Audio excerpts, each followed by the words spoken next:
Kepada Ibu Edel saya persilakan. Terima kasih. Terima kasih untuk waktu yang diberikan untuk teman-teman yang sudah meluangkan waktu untuk hadir pada siang hari ini. Jadi tentang budaya positif ini pembelajaran dalam guru penggerak modul 1.4. Jadi ini kami dianjurkan untuk melakukan aksi nyata di sekolah. Sebelum melakukan aksi nyata kami harus memberikan sosialisasi kepada teman-teman atau kepada komunitas di sekolah. Oke.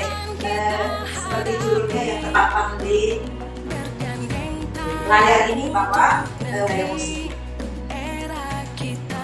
Lihat yang pertama adalah latar belakang dari budaya positif itu. Jadi suasana positif itu dapat mendukung dalam menciptakan pembelajaran yang kondusif. Jadi kalau suasananya negatif, maka pembelajaran yang kita laksanakan sehari-hari akan kondusif. Walaupun kita di dalam dari rumah sudah planning bahwa hari ini saya harus selesaikan seperti ini, tapi tidak akan selesai karena suasananya masih dalam keadaan negatif. Itu latar belakang yang saya ambil. Kemudian dengan suasana positif, murid dan guru akan menemukan suatu kondisi pembelajaran yang menyenangkan. Bagaimana kalau dicontohkan kalau kita masuk di pagar, guru saja raut mukanya sudah tidak ada senyum. Bagaimana kita berhadapan dengan murid? Murid sudah takut menghadapi kita di dalam kelas. Itu latar belakang. Kemudian proses pembelajaran pun dapat berjalan tanpa ada beban. Guru tidak ada beban, siswa pun tidak ada beban, jadi pembelajaran menyenangkan. Hari itu kita pulang dengan hasil yang baik. Yang berikut, tetapi suatu kebutuhan positif juga membantu menggerakkan moral positif bagi guru. Jadi suasana positif, ada kebutuhan positif, kemudian menggerakkan moral yang positif. Semuanya positif, maka semua perilaku yang ada di dalam lingkungan sekolah, maka semuanya akan positif. Berikut, sehingga karakter murid tidak hanya terbentuk dari akademik, tetapi atau intelektual saja, tetapi dari lingkungan yang ada. Jadi itu saja latar belakang yang saya ambil bahwa kita menciptakan budaya positif dari suasana pribadi kita masing-masing, pribadi guru, pribadi siswa, kemudian kita bawa masuk ke dalam kelas, maka semuanya positif. Ketika kita berhadapan dengan anak, kita jemput anak positif, suasananya positif, masuk ke dalam kelas positif. Hari itu pembelajaran menyenangkan sampai keluar anak pulang. Yang berikut pengertian dari budaya positif, bahwa budaya positif itu adalah nilai-nilai, keyakinan-keyakinan dan kebiasaan-kebiasaan di sekolah yang berpihak pada murid, agar murid dapat berkembang menjadi pribadi yang kritis, penuh hormat dan bertanggung jawab. Saya jelaskan sedikit. Jadi budaya positif ini maksudnya nilai yang kita sudah yakini. Ya, nilai-nilai ini sudah ada. Jadi yang positif itu kita ambil dari kelebihan kita masing-masing. Bukan kita ambil dari kelebihan orang lain. Jadi yang kita rasa lebih dari misalnya saya pribadi dengan teman yang lain, budaya itu yang kita bawa, terus kita kembangkan di sekolah. Tidak boleh melihat hal yang negatif. Jadi ketika masuk ke lingkungan sekolah, yang kita lihat negatif positif dari semua guru, itu yang kita satukan, kita jadikan budaya positif sekolah. Itu berlaku untuk murid dan berlaku untuk siswa. Jadi kalau kita melihat anak punya kejelekan, maka budaya positif tidak akan ada. Karena yang kita lihat kejelekan. Sejelek apapun pasti ada kebaikan. Jadi kebaikan itu yang kita lihat dan kita kembangkan di sekolah. Yang berikut, disiplin positif. Dari budaya positif ada disiplin positif. Jadi disiplin positif itu merupakan suatu cara menerapkan disiplin tanpa ada kekerasan baik. Tanpa ada kekerasan. Disiplin mendisiplinkan diri sendiri. Kalau sudah ada budaya positif, dengan sendirinya anak tahu, sadar, yakin bahwa yang ini baik, dia akan laksanakan. Tidak perlu kita salah dan segala macam ancaman segala macam, maka dia akan kuat. Dengan sendirinya akan terjadi. Dalam praktiknya itu melibatkan komunikasi tentang perilaku yang efektif antara guru dan siswa dengan murid. Ada mungkin sekitar jam istirahat ada komunikasi dengan murid. Kalau kita seperti ini harusnya dibuat ada cerita, ada sharing. Sehingga yang positif yang kita ambil, jangan ambil yang negatif. Berikut, dalam penerapan, murid diajarkan untuk memahami konsekuensi dari perilaku mereka. Kita mengajarkan anak untuk memahami bahwa kalau dia membuat perilaku ini, konsekuensinya apa. Hari ini anak tidak kerja PR, anak sadarkan dia. Anak kok tidak kerja PR ini, kira-kira nanti jadi apa, konsekuensinya yang mudah itu apa. Jadi sadarkan dia, jangan dia kerja PR bukan karena sadar, tetapi karena takut guru. Jadi itu ilmu itu tidak akan memperkasa. Yang berikut, selain itu, disiplin positif juga mengajarkan murid tanggung jawab serta rasa hormat dalam berinteraksi dengan lingkungan. Lingkungan itu dengan guru, dengan teman. Kalau dia sadar betul-betul tentang perilaku positifnya, disiplin positif, Maka dia tahu tempatkan diri. Kita guru tidak perlu marah-marah, teriak-teriak dan segala macam, anak dia sadar. Jadi yang dibutuhkan di sini kita membantu anak supaya sadar. Berikut, jika disiplin positif itu merupakan salah satu cara penerapan disiplin yang bertujuan untuk menumbuhkan kesadaran serta memberdayakan murid untuk melakukan sesuatu tanpa sogokan bersama untuk hubungan. Jadi ketika kita terapkan disiplin positif, budaya positif, anak dia melakukan sesuatu karena sadar, bukan karena takut, ada sogokan, maksudnya ada ini. Nanti buat ini sebentar dikasih hadiah, ini dia bagus ya, ini tidak. Karena anak tidak akan berubah. Kemudian kita berikan ancaman, anak lu tidak buat, nanti saya begini. Itu ancaman dan itu tidak boleh diterapkan. Di zaman yang sekarang itu tidak boleh. Walaupun daerah kita daerah keras, tapi sudah ikut tuntutan, maka kita harus belajar rasional. Dan yang berikut, hukuman. Hukuman dalam bentuk apapun tidak diizinkan, apapun yang terjadi. Nah, dari disiplin positif akan melahirkan nilai-nilai kebajikan. Yang kemarin dalam K13 ada karakter, sekarang di kurikulum Merdeka disebut dengan nilai-nilai kebajikan atau profil pelajar Pancasila. Dari situ akan muncul semua profil pelajar Pancasila. Anak dia sudah mengerti tentang profil pelajar Pancasila, guru kita tidak pusing. Pembelajaran menyenangkan, anak pulang bawa ilmu, karakternya bagus, guru juga senang, gembira, besok pagi datang budaya positif lagi. Seperti itu berhari-hari. Kalau kita tidak timbulkan budaya positif dari pribadi kita masing-masing, maka kita melaksanakan tugas kita sebagai beban. Ketika masuk pintu gerbang kita rasa itu beban yang ada. Jadi itu yang diharapkan. Jadi profil pelajar Pancasila yang pertama itu beriman, bertakwa kepada Tuhan dan berakhlak mulia. Itu yang pertama. Sadarkan anak-anak. Bangun pagi bersyukur kepada Tuhan, diberikan atas kehidupan dengan cara. Caranya apa? Berdoa dan segala macam. Sadarkan dia seperti itu. Jangan, tidak berdoa nanti begini. Tidak. Yang berikut, kebinekaan global. Ini yang menghargai antar suku, agama, ras, dan golongan. Kemudian kita biasakan anak untuk mandiri. Biasakan anak mandiri, kita sudah bagi tugas kelompok, sadarkan anak dalam tugas masing-masing. Tiap pagi datang, anak sudah melaksanakan tugas sesuai dengan tanggung jawabnya. Jadi dia sudah mandiri, sampai di rumah juga mandiri mengerjakan PR. Besok pagi juga mandiri, dapat kerja segala macam semua dilakukan dengan mandiri tanpa guru harus mengikuti perintah dari kami. Yang berikut, bergotong royong, bekerja sama. Bekerja sama dengan siapapun tanpa memilih-milih. Yang berikut, bernalar kritis. Jadi anak hidup di abad 21 kita tidak tekan anak untuk tidak memberikan komentar kepada guru atau dalam pembelajaran. Kasih dia kesempatan. Ketika ada yang kasih dia kesempatan untuk berbicara. Mau berubah pendidikan apapun, kasih dia kesempatan. Karena anak berpikir mungkin kalau kita tidak beri kesempatan, maka dia tidak berkembang. Apa yang dia pikir masukkan kepada kita, guru dan sebagainya, tidak berkembang. Nah, kalau tidak berkembang berarti dia tidak akan menghadapi abad 21 yang semuanya harus kreatif. Nah, bernalar kritis ini menuju ke anak yang kreatif.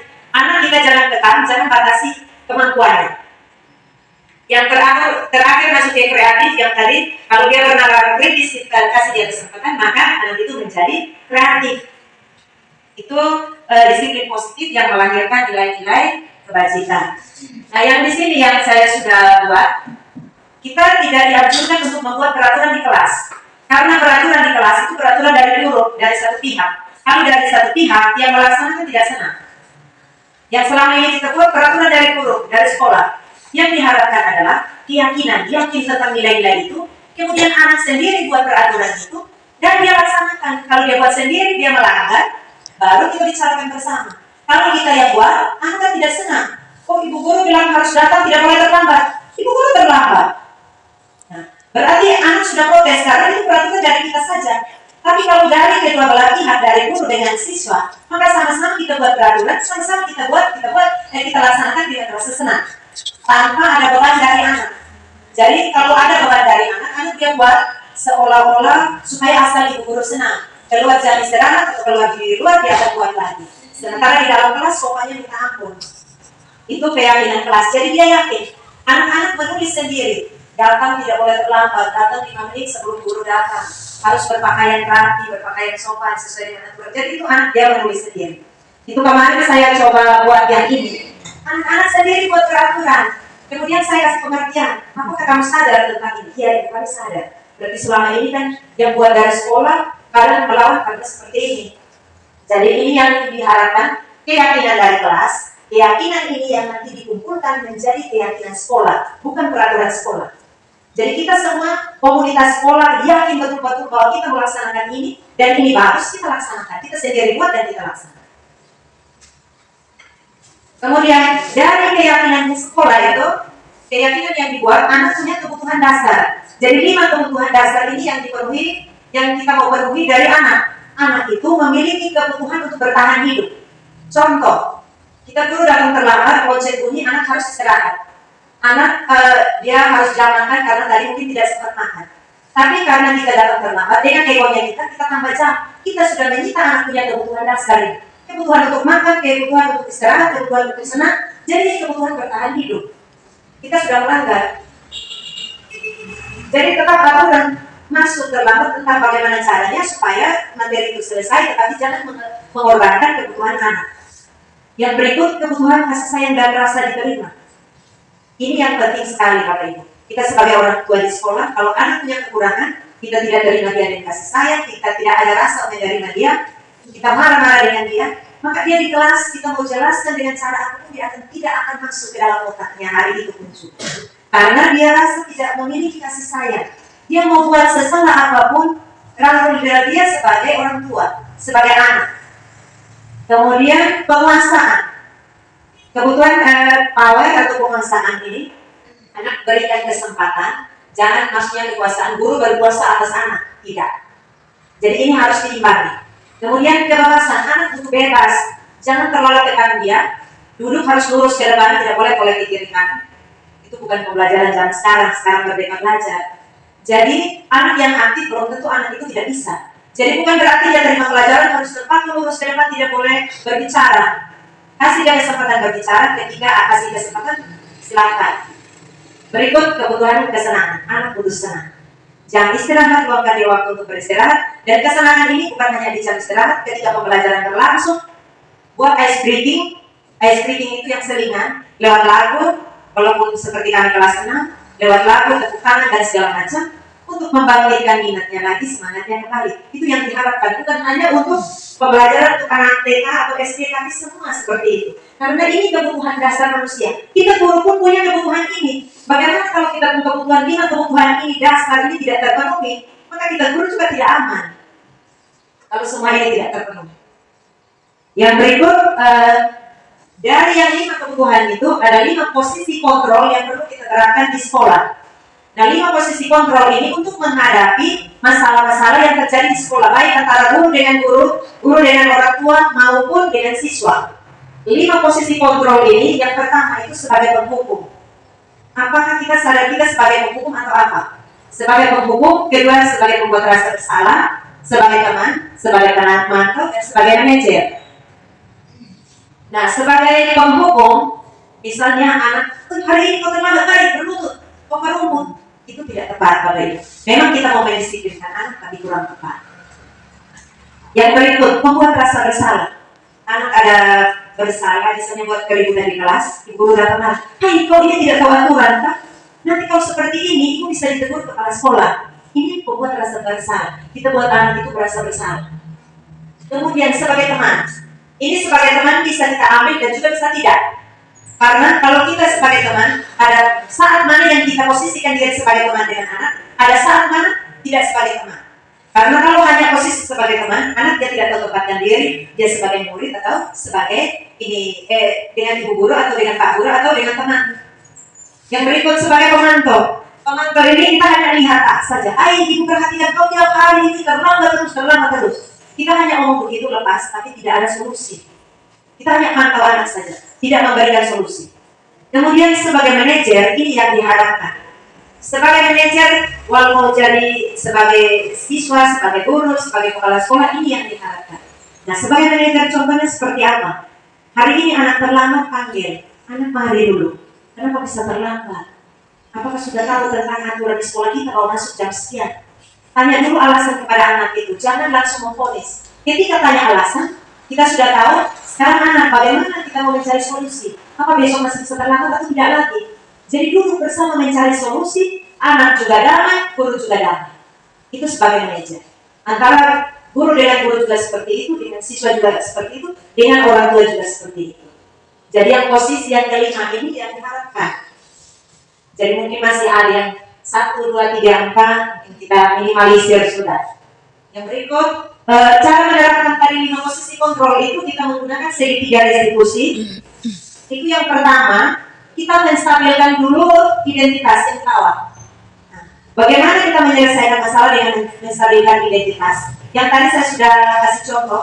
Ketika hari ini anak tidak memakai seragam berbeda dengan teman lain, setelah anak masuk, jangan marah anak di depan anak-anak yang lain, karena itu mengganggu psikologis anak. Ada ruangan khusus atau jam istirahat, panggil anak itu datang duduk. Ketika panggil dia duduk, tanya, apakah kamu tahu mengapa itu panggil kamu ke sini? Pasti dia tahu, dia sadar, karena dia tidak pakai seragam lain. Anak lain tidak dipanggil, itu menstabilkan identitas. Bukan anak dia datang, mati sudah. Hari ini ibu panggil saya pasti begini. Jangan dia bertanya, dia datang dengan rasa senang hati, dia menghadap kita bertanya, apakah tahu bahwa ibu panggil kamu ke sini karena apa? Setelah dia tahu, kau tanya dia, masih ingat keyakinan kelas yang kita buat? Hari ini harus seragam apa? Ketika dia ingat, kita mulai tanya alasan. Yang berikut, validasi tindakan yang salah. Sudah tahu bahwa hari ini kita harus seragam sekian, mengapa kamu harus pakai itu? Dia kasih alasan lagi. Dan alasan itu harus kita terima.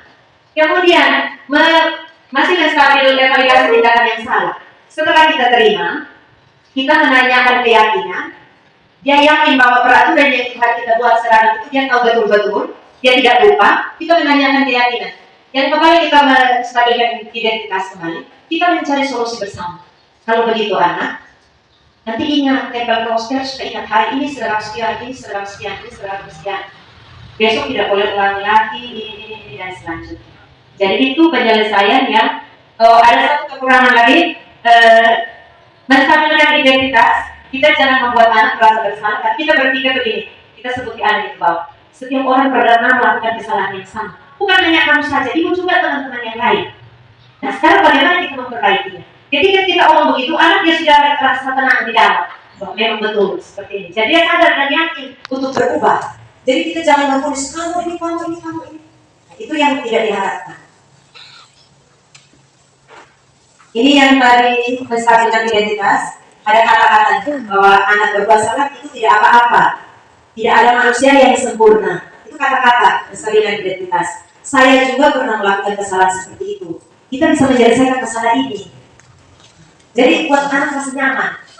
Bapak atau ibu tidak tertarik mencari tahu siapa yang salah. Ini kecuali masalahnya kelompok. Ibu tidak mencari tahu siapa yang salah, tetapi kita duduk bersama mencari solusinya. Kemudian, kamu berhak merasa begitu. Ada dua anak bertengkar, satunya tidak terima baik, satu juga.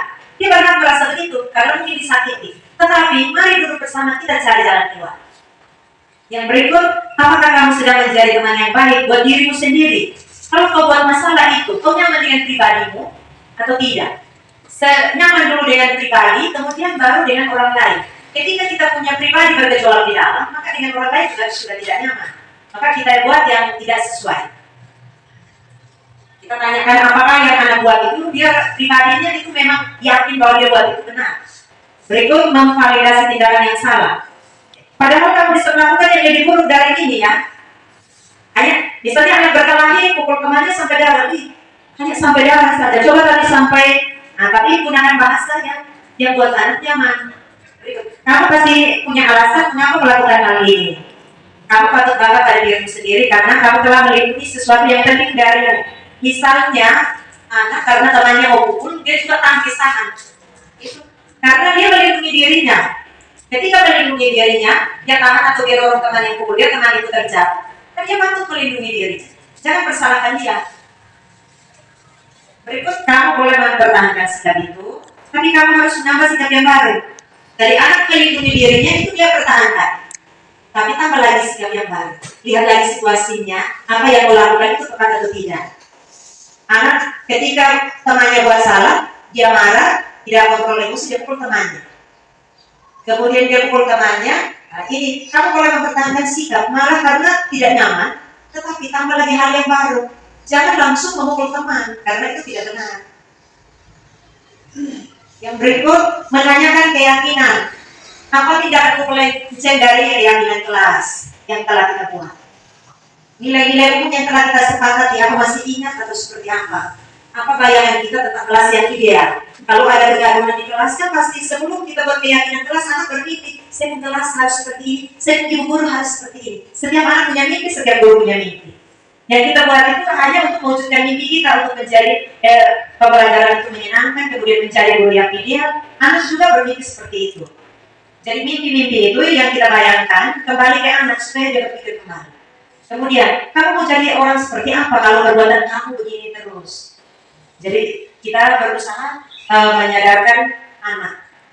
Itu saja materi yang saya sampaikan tentang budaya positif hari ini. Terima kasih untuk kesempatan yang diberikan. Terima kasih teman-teman untuk waktunya karena sudah bersedia hadir dan mendengarkan materi dari saya hari ini. Sekian dan terima kasih.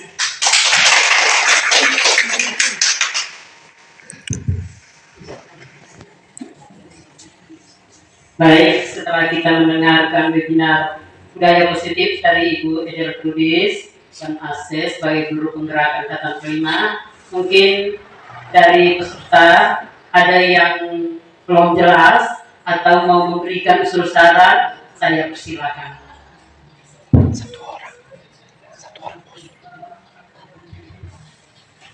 Bebas teman-teman, saya berikan mungkin ada masukan atau seri bersama mungkin bisa kita ungkapkan tentang budaya positif ini.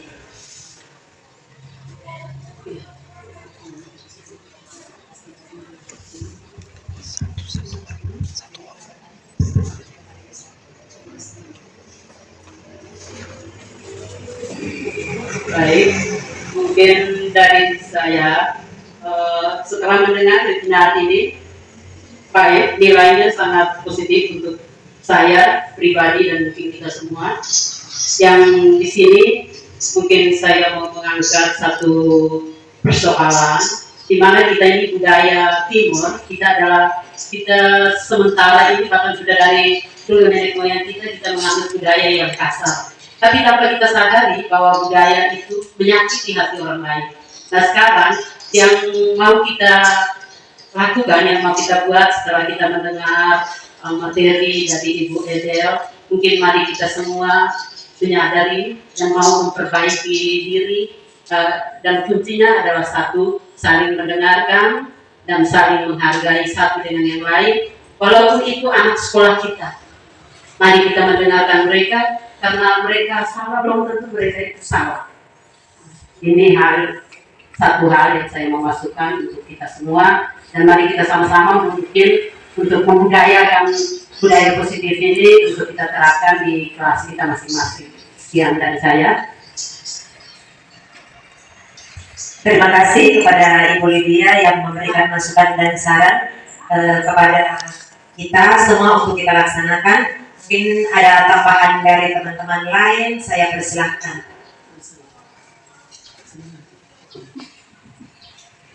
Terima kasih Bu Ede. Dari tadi saya dengar yang terlambat masuk kelas. Penjelasnya ini dari kelasnya saya itu, anak saya itu dia tidak tenang, yaitu sebentar buka semangat kita walaupun sedang kerja tugas, tapi dia tidak bisa tenang sebentar dia tidak tenang saat dia tulis satu baris, dia tidak bisa mati belakang depan, suka tanya suka keluar masuk. Kalau umpamanya tadi yang terlambat ya misalnya nanti ke depan tidak terulang kembali, dan itu dikasih kesempatan. Tapi yang macam yang ini kira-kira bagaimana dari saya? Terima kasih.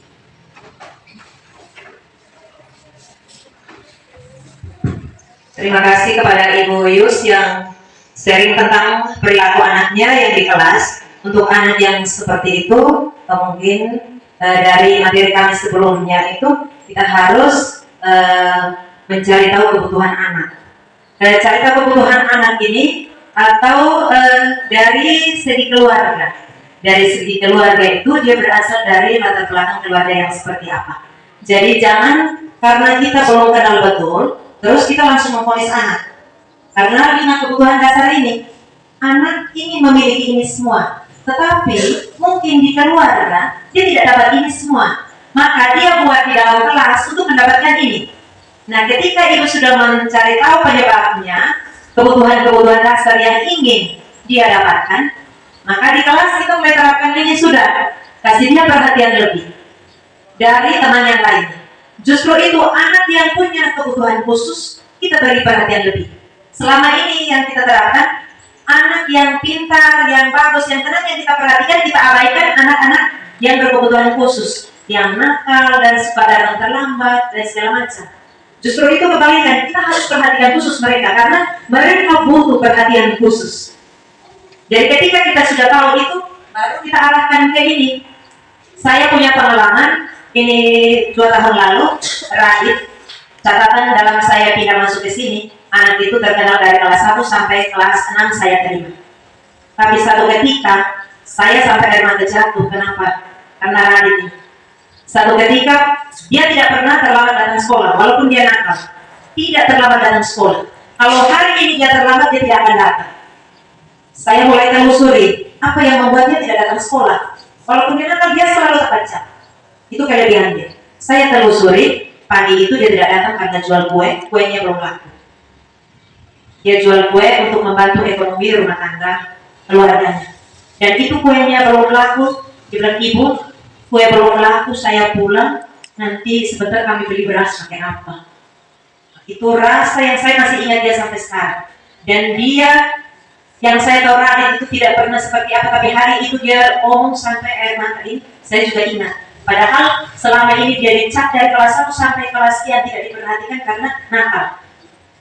Nah, ketika itu saya kasih masukan ke dia, bawa saja ibu kue ke sekolah, yang sisanya kita jual di kelas, ibu bisa antar ke teman-teman ibu guru di kelas lain. Tapi dia jawabannya seperti ini, ibu, saya malu, nanti saya ke kawan-kawan ngomong saya. Jadi dia punya rasa itu, sehingga keputusannya dia tidak datang sekolah. Dan itu seorang Radit yang terkenal dari kelas 1 sampai kelas 6. Saya mulai kasih pengertian, dapat bantuan PHK, dapat. Nah kalau seperti itu dapat anak, ibu tidak larang kau berjualan kue, tapi utamakan pendidikan. Ijazah itu penting. Sambil susah-susah ijazah pegang di tangan masih akan bagus. Dan satu hal yang saya dapat dari dia, ketika pulang sekolah sampai di depan SMP Putra, di hadapan kerumunan banyak orang, semua anak yang dari SD 1 tidak selamat saya. Dia dari dalam dia teriak, Ibu Edel selamat siang. Itu hal positif yang walaupun kita marah-marah bagaimanapun, saya cerita bahwa saya air mata jatuh karena dia selamat ini dari jauh. Karena rasa memiliki, itu penting. Dia sejelek apapun, senakal apapun, rasa itu ada. Daripada dia sopan, ketemu kita ibu guru, guru-guru tidak kenal. Bahkan ada rasa jengkel di dalam. Guru, bahkan ada cap. Suatu saat mereka jadi alumni, ada cerita tentang keburukan guru-guru. Ada guru yang mereka suka sekali, ada guru yang mereka tidak sukai, dan suka ada cap-cap. Saya harapkan yang cap-cap itu tidak ada di kita. Karena kita guru, maka kita memberikan yang terbaik.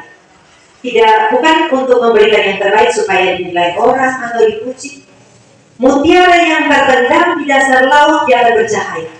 Jadi tidak perlu kita berkuar-kuar untuk bahwa saya ini guru seperti ini, tapi semua orang akan melihat. Ketika dia melihat, dia akui guru ini dalam hati, dia akan berpikir. Kemudian dalam hati dia berpikir, berarti dia mulai berpikir untuk mengikuti kita. Berarti kita sudah timbulkan yang positif. Itu saja. Jadi mungkin yang semua teman ada di SMP Putri, yang sekolah-sekolah swasta, kami sharing. Kita punya pembelajaran masih seperti kolonial. Semua wajib ikut guru. Apa yang dikatakan guru diikuti. Tidak seperti itu. Sudah tidak zaman lagi. Kita sudah 100 tahun merdeka, itu sudah tidak zaman lagi. Anak sudah hidup di zaman abad 21, maka itu tidak ada lagi. Bebas. Kurikulum kita juga merdeka belajar. Kasih kesempatan untuk anak. Itu saja yang saya berikan kepada teman-teman. Ini bukan kita menggurui, tetapi kita saling mengisi kelebihan kita. Saya kurang di mana, teman-teman, kita semua punya kekurangan, kelebihan, kita saling melengkapi. Mungkin masih ada lagi dari teman-teman yang lain. Baik, terima kasih atas kesempatan yang diberikan. Terima kasih pula saya ucapkan untuk Ibu Edel yang sudah memberikan pencerahan kepada saya dan teman-teman. Nah, yang ingin saya tanyakan di sini tentang 5 kontrol, sistem posisi kontrol. Baik, dalam keseharian, dalam pembelajaran yang bersama anak-anak, yang sering saya lakukan di kelas adalah saya lebih fokus kepada yang nomor 1, penghukum, di mana kalau ada di saat pembelajaran dan anak-anak ribut, atau di saat saya keluar izin sebentar keluar dan masuk ke kelas anak-anak ribut, yang sering saya lakukan adalah menghukum mereka yang kekerasan fisik berupa anak-anak berlutut. Baik, mungkin pada kesempatan ini saya minta sharing yang tepat atau cara yang tepat agar dalam pembelajaran ini bahan refleksi untuk saya, sharing juga dari teman dari Pak Ibu Edel, agar cara yang tepatnya seperti apa, biar sebagai bahan refleksi untuk saya dan teman-teman yang lain. Terima kasih. Baik, untuk Ibu Belly, saya rasa dalam keseharian pembelajaran dengan teman-teman dari SMA, SMP juga semua mengalami yang sama. Bahkan dengan instruktur juga kami mengatakan bahwa budaya Timur ini kita tidak bisa harus menggunakan kekerasan. Nah, di situ dikatakan bahwa justru kita menggunakan kekerasan, dia semakin keras. Dia tidak akan berubah. Mau bentuk dia seperti apapun, kita keras hari ini, dia ikut, besoknya tidak ikut. Bahkan ada rasa dendam. Rasa dendam itu akan berakar sampai dia jadi guru juga dia buat seperti itu.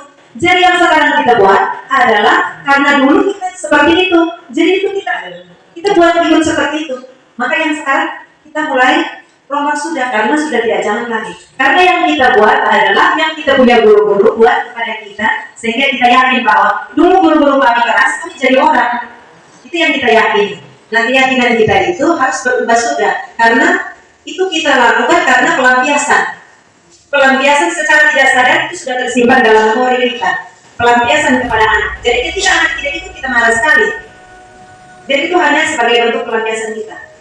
Maka mulai yang saat kita menghukum, mungkin menghukumnya dengan hukuman yang positif, bukan yang hukuman yang negatif atau dengan kekerasan fisik. Hukuman positif misalnya kita kasih tugas tambahan karena anak itu ribut, kita kasih lagi untuk yang ribut saja. Ketika kasih tugas tambahan untuk dia harus bawa pulang ke rumah, rasanya pasti dia akan lama-lama tidak sadar. Jadi tidak harus negatif dan apalagi kekerasan fisik, maka berujung kondisi anak apalagi di pusat kota kita tidak tahu seperti apa. Jangan sampai tujuan kita baik tapi berujung di penjara. Itu saja yang mau saya sampaikan. Mungkin ada teman-teman lain lagi yang ada kita share bersama.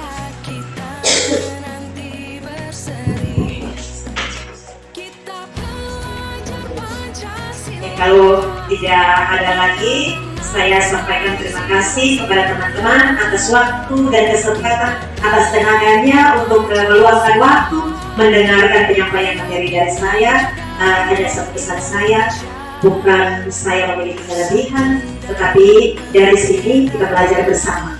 Itu tujuan dari komunitas sekolah kita. Jadi ini kerjasama, bukan untuk apa-apa. Sekian dan terima kasih.